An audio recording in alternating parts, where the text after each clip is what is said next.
Well, many of you would be aware that overnight there was news released by Reuters that Clayton, Dubilier Rice, CD&R, have purchased the PwC Global Mobility practice for US $2.2 billion.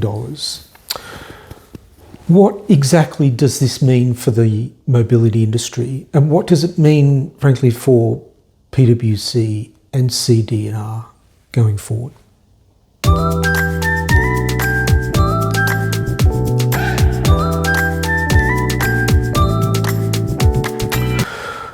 Well, first of all, what qualifies me to comment on this transaction? I've worked in professional services for over 25 years. I've been a partner both at PwC and Deloitte, another Big Four firm, as well as a partner at Fragomen Worldwide, which is also indirectly impacted by this transaction. I have been involved in the sell side of a transaction whilst at PwC when the immigration practice of which I was a partner was acquired by Fragomen Worldwide in 2003. So I think I'm qualified to comment on some of the dynamics that might be taking place within PwC at the moment. And secondly, I've also led a global immigration practice at Deloitte for over 6 years. So operated at a senior executive level and can comment on, from that perspective and that lens, what some of the Big Four competitors of PwC may be thinking and contemplating in terms of its impact on them. And I've included a document that's been produced by PwC in Australia, which summarises the range of services that PwC Global Mobility offer in Australia. Now, it's important to realise that the nature of Big Four firms generally, and particularly PwC, is that the mix of services that fall within global mobility can vary from jurisdiction to jurisdiction, country to country. A good example of that is that immigration services sit within global mobility in Australia at PwC. However, in the UK, it sits within the PwC legal area. Having stated that, I'd be very surprised if the transaction does not include a core of 3 services that would be consistently viewed as global mobility across the industry worldwide. And they include mobility tax, sometimes referred to, or previously referred to within PwC, called International Assignment Solutions Tax, and that's simply the preparation and lodgement of tax returns for company executives and employees who are travelling internationally. And that is a large core compliance business. Secondly, immigration services. Again, it's a compliance business. It's the preparation and filing of visas and work permits across multiple countries worldwide. And generally speaking, PwC cover or have an immigration practice in approximately 130 to 150 locations. It does vary from time to time, but they have a very significant in-house immigration practice. That would certainly be included in the transaction, and I suspect would include the immigration services that currently sit within PwC Legal in those locations where immigration is offered as part of a legal service.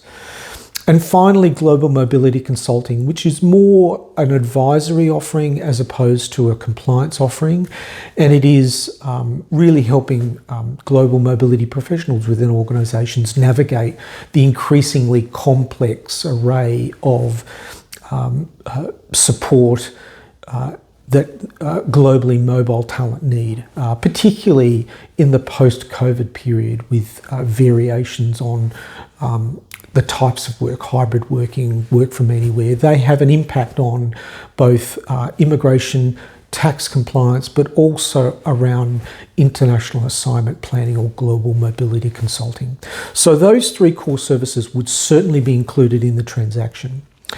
The other issue I think that's relevant to comment on is that looking at the purchase price of $2.2 billion US dollars, which is obviously a very, very significant acquisition price for the business, leads me to believe that this is a global acquisition of all PwC businesses where mobility tax, immigration and global mobility consulting are offered, irrespective of whether it's a major location such as the United Kingdom, Singapore, the United States, even though in the United States immigration is separated from Big Four services, and I'll talk about that in a few moments.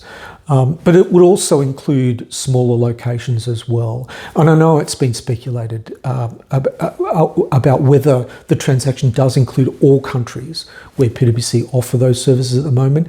The sheer scale and acquisition price leads me to believe that it certainly does. The other thing that I think is worth stating in that regard around the acquisition price and leading me to the conclusion that it includes all services worldwide is that I would estimate, based on my experience, that the revenue of PwC Global Mobility practice would be in the vicinity of approximately $1.5 billion net revenue per year. So it's a very sizable business in terms of net revenue, and again, I know this has been speculated elsewhere since the announcement of the acquisition. It's a business that's largely compliance driven, and in a Big Four operating model, continuing to drive a compliance business and meet the profitability targets of global Big Four partnerships has become increasingly more challenging. And a number of Big Four firms, in fact all the Big Four firms, are addressing this in different ways, whether that be offshoring at low-cost delivery centres, a greater use of automation, a more flexible use of contingent staff.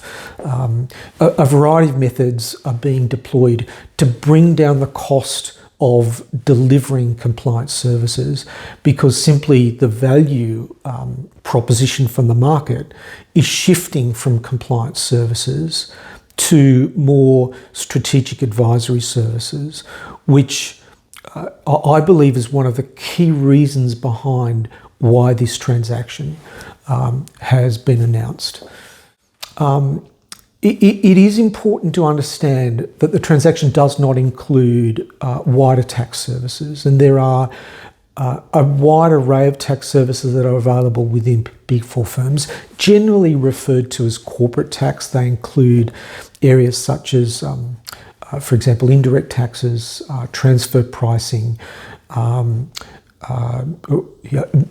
M&A, mergers and acquisition. They are more targeted at the chief financial officers or the C-suite of accounting professionals within corporates, as opposed to global mobility, which is more at the enabling operational level of corporate work. But this transaction does not include those wider tax services. Is that an issue for clients who may use tax services beyond, with PwC beyond just mobility tax? Frankly, I don't think it is. And my reason for saying that is that whilst there is some synergy between global mobility tax and wider corporate tax services, because the buyers are very often very different, I don't think the synergies are as strong as many would lead you to believe. Generally, the buyer of corporate tax services, as I mentioned earlier, are in the C-suite, CFOs and the like, whereas the buyers of global mobility tax services, including immigration, lie either within the global mobility industry, if the organisation is large enough, or more often within human resources, or in some jurisdictions within the legal area of firms. So the buyers and the motivation behind the buying behaviour is very different between global mobility tax and corporate tax. So I don't think the separation of the two is a big issue. Now, PwC and CD&R will enter into a period of due diligence now and finalise their transaction in early 2022. Whilst it is possible that the transaction may not proceed, I'd be very, very surprised, given the announcement last night, if the transaction does not proceed as announced. My reason for saying that is, again, based on my experience, a lot of the due diligence around transactions of this nature, and particularly of this size, are done well and truly before the announcement's made. And a lot of the period of due diligence is around managing the transition to the new operating entity, NewCo, for want of a better term, until a new name is identified for the new entity, for PwC staff, partners, as well as, most importantly, for clients. In order to further explore what this means for the clients operating in or accessing services in the global mobility area, I think it's important to understand some of the recent history behind this transaction, or what led to this transaction. Now, back in 2002, 2003, soon after the collapse of Anderson, following the very high-profile collapse of Enron Energy in the United States, Sarbanes-Oxley legislation was passed, which sought to very much separate the provision of audit services to non-audit services. And I think the passing of that legislation and its impact on the Big Four firms has been extraordinarily successful, because I know from my experience the Big Four firms do have very rigorous systems in place to ensure that there is a clear separation between audit and non-audit services. It's rare, if ever, that the two services are offered to an audit client. The government authorities, particularly as I mentioned in the UK, were nonetheless very keen to ensure that the integrity of audit independence was maintained, and they believed that the best way to maintain audit independence was to separate structurally audit and non-audit services within accounting firms. But that's become a very, very challenging issue for both the regulators as well as the Big Four firms. But I think what that debate triggered was a very close analysis by all the Big Four firms about its own systems, its strategic direction, and in fact how best to offer audit and non-audit services. So there was always speculation, certainly when I was within Big Four firm as a partner, about whether in fact a firm, a Big Four firm, would make the step or take the step to separate part of its business to address these concerns that were bubbling up from. So audit independence is the first issue. Importantly also, I think the transaction, part of the motivation behind the transaction for PwC is that it will significantly free up investment in their global mobility business.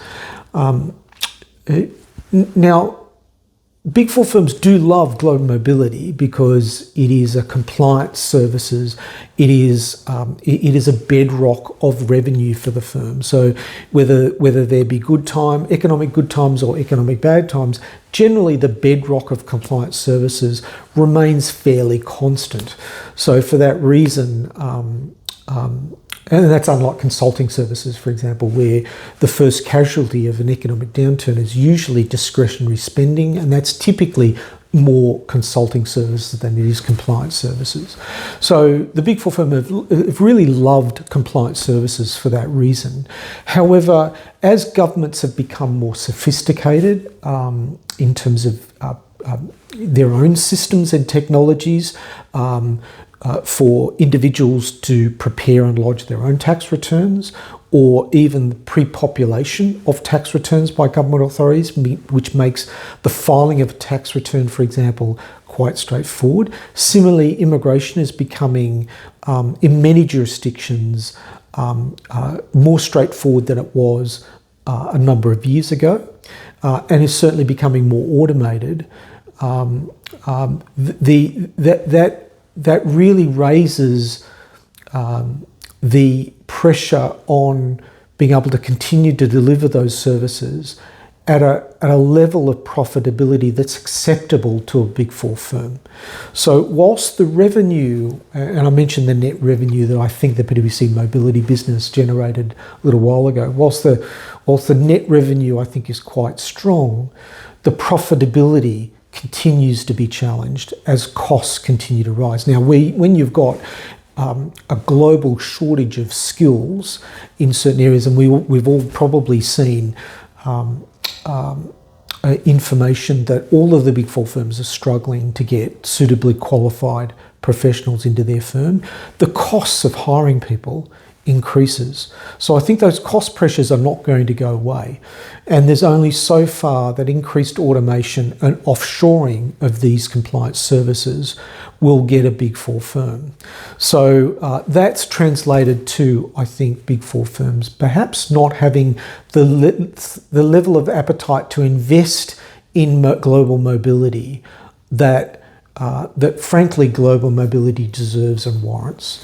So I think this transaction has the potential to free up significant amount of capital to make what I suspect will be some pretty exciting investments in the global mobility space for PwC Newco. I mentioned earlier compliance services within Big Four firm, both being a blessing and a curse in some respects. It remains to be seen about what the other Big Four firms will do in terms of responding to this transaction by PwC and CD&R. I can guarantee you that there will be a feverish amount of discussion and activity around responding to the transaction, ranging from pursuing clients of PwC that might be concerned about the impact of the transaction on their existing relationship, right through to exploring a variation of something similar to what PwC's done. At the end of the day, I have no idea what any of the other Big Four firms might be doing in that regard, but I can guarantee you they'll be looking very closely at what this transaction means for their business, their people, and their clients. But most importantly, I think this transaction is a statement on the future of mobility. And I've spoken about, for a number of years, even pre-COVID, the shift from compliance to strategic advisory. And my strong view is that COVID has been so disruptive to the cross-border global mobility industry, tax, immigration, as well as global mobility advisory, that a fundamental reworking of how global mobility is delivered would be warranted. I think the scale and significance of this transaction, I think, sets up PwC Newco for a great opportunity to define what that future of global mobility looks like.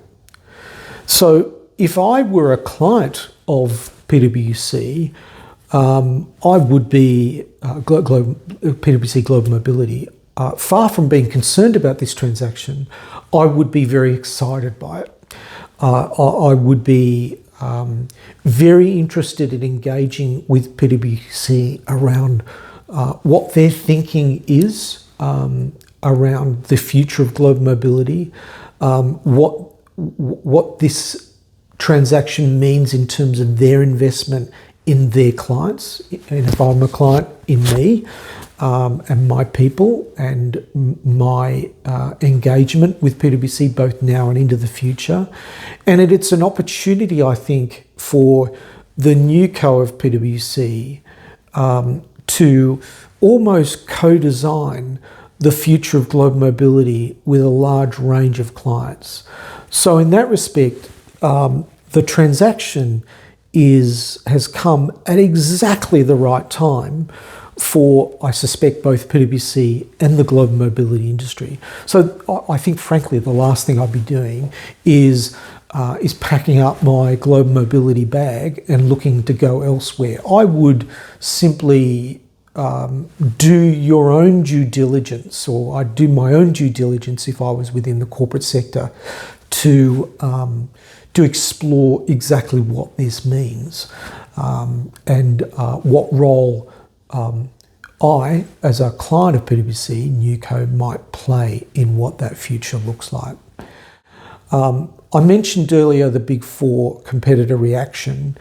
Now, the Big Four competitors have made a number of changes and investments in their global mobility businesses themselves. So this is clearly an area of focus of Big Four firms. The nature and scale and significance of this transaction is so more far-reaching in its ability to shape relationships with clients and the market, that an alliance that focuses on one element, whether it be immigration or tax, really seems to be playing at the peripheral of where the market's going, particularly post-COVID.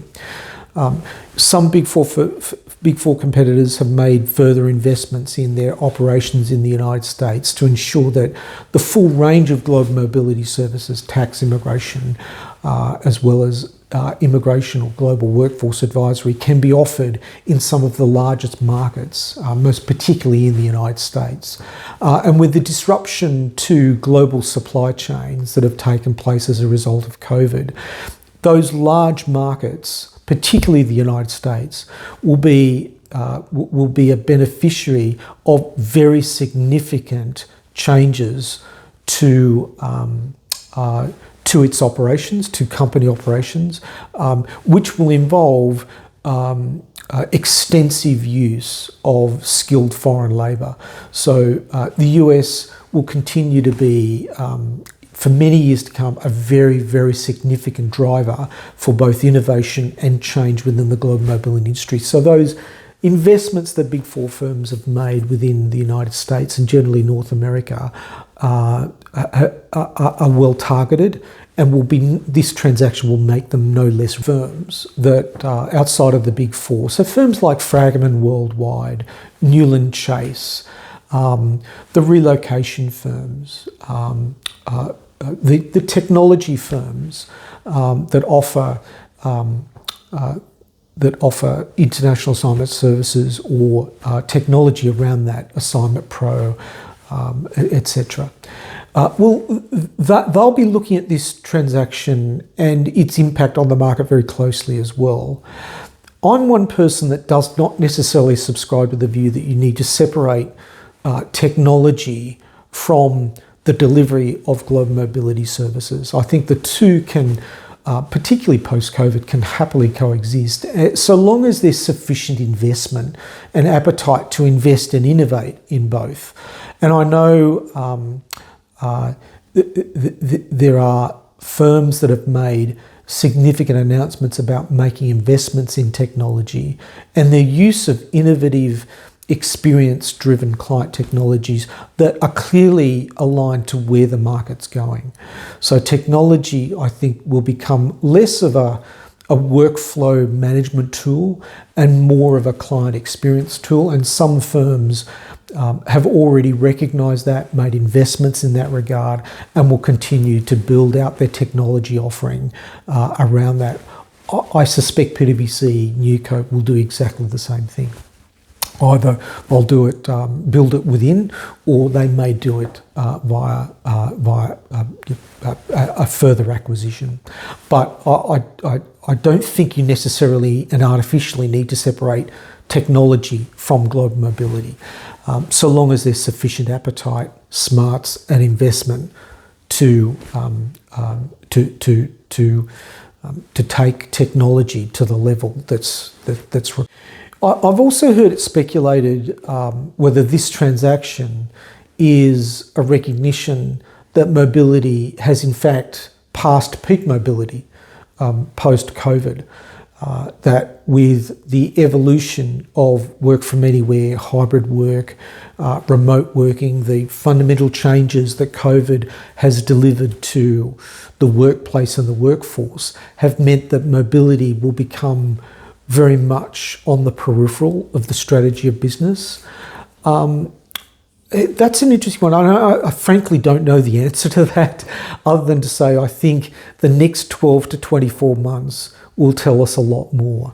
I don't think it's right to say that we've passed peak mobility, but mobility, I think, has fundamentally changed. It's shifted. It's the what I would call the Kodak moment, disruptive moment for global mobility, that any firm that's looking to turn back on its global mobility, immigration or tax services that existed pre-COVID as international borders reopen, assuming that the times, whether it be the river of gold of fees or the nature of transactions and relationships will just continue post-COVID as they did pre-COVID, I think is living, frankly, in a fool's paradise. I think the industry has fundamentally changed, and clients that operate in the global mobility industry expect their major vendors to have evolved to meet their changing needs. Remains to be seen around how effectively the industry as a whole will respond.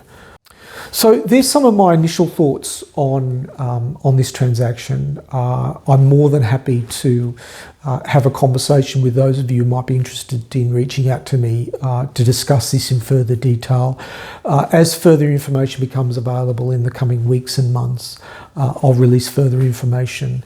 But for the time being, it is a significant announcement that's certainly worth keeping a close watch on, both in terms of its impact on PwC Newco, but also its impact on the wider global mobility industry.